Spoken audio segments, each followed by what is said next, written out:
திருப்பலி வாசகங்கள் ஜூன் 14, 2026. பொதுக்காலம் 11ஆம் வாரம் ஞாயிறு. முதல் வாசகம் விடுதலை பயண நூலிலிருந்து வாசகம்.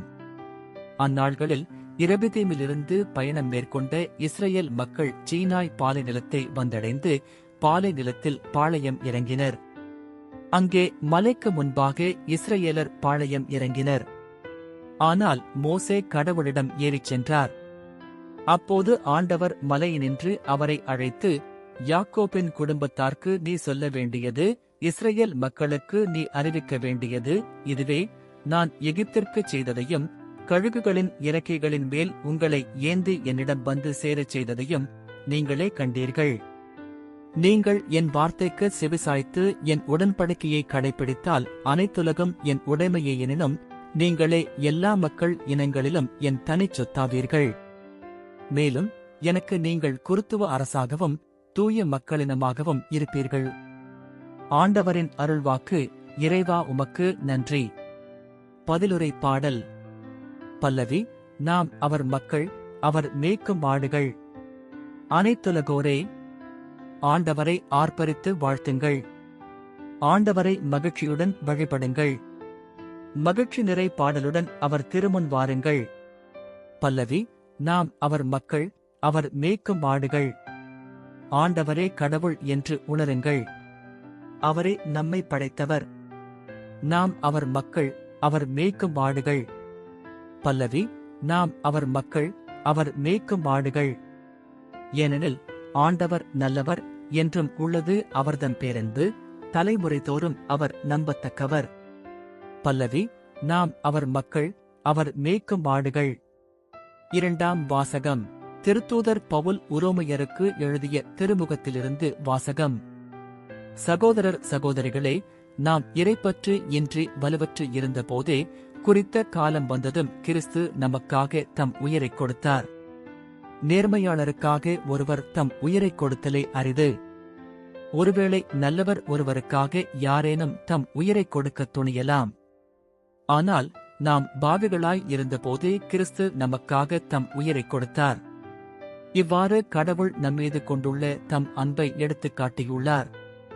ஆகையால் இப்போது நாம் கிறிஸ்துவின் இரத்தத்தினால் கடவுளுக்கு ஏற்புடையவர்களாகி அவர் வழியாய் தண்டனையிலிருந்து தப்பி மீட்பு பெறுவோம் என மிக உறுதியாய் நம்பலாம் அன்றோ?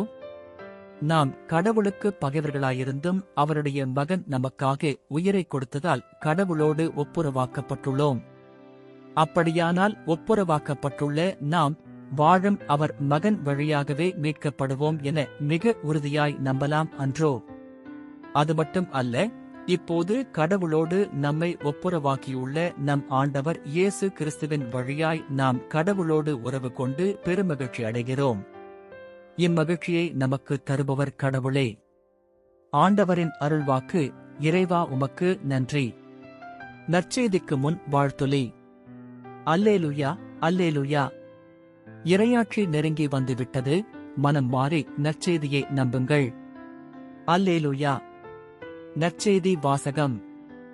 மத்தேயு எழுதிய தூய நற்செய்தியிலிருந்து வாசகம். அக்காலத்தில் திரண்டிருந்த மக்களை இயேசு கண்டபோது அவர்கள் மேல் பரிவு கொண்டார். அவர்கள் ஆயர் இல்லா ஆடுகளைப் போல அலைக்கழிக்கப்பட்டுச் சோர்ந்து காணப்பட்டார்கள்.